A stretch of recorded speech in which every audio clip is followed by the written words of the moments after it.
it's a long story. I won't tell the whole story now, but it was basically kind of a fairy tale story. Like, I was living in Virginia. I made this little piece of music, and I gave it to someone who knew someone who knew someone who knew the great music producer Teddy Riley, who was playing songs for Michael Jackson to select for his new record.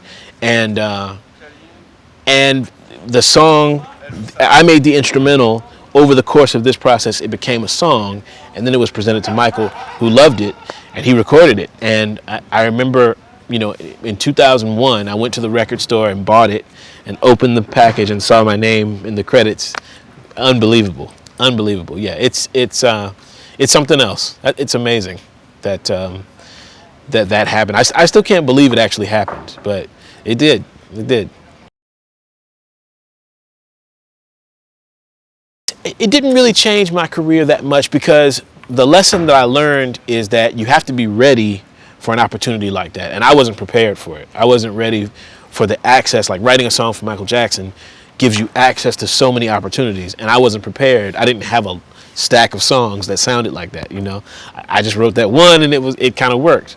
But my career went in a different direction. My career went in the direction of playing music. And shortly after I moved to New York in 2001, I started playing with Dave Holland and Chris Potter, and that's when my career turned that way.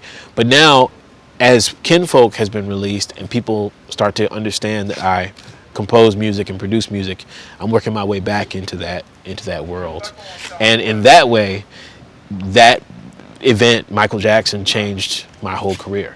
That's a credit that will never go away. And it's the biggest song, or the biggest artist, that I'll ever work with, because he was one of the greatest of all time. I joined with Ludwig last summer, and Ulysses Salazar, who's the artist rep there, he's fantastic. He's been great. And of course, Sarah and the whole team at Zildjian, and I've been with Chad and the guys at Vader for a long time, and I just joined Kyle and the whole gang at Evans too. So I've been with these 4 companies. I've been with Zildjian and Vader the longest, and I just joined Ludwig and Evans 2 years ago. So I'm very happy with the way that they've been helping me out, and it's been great. So last time I was in Paris, the symbols with the backline were wrong, and I tweeted, I said, "Can anyone help me with symbols?"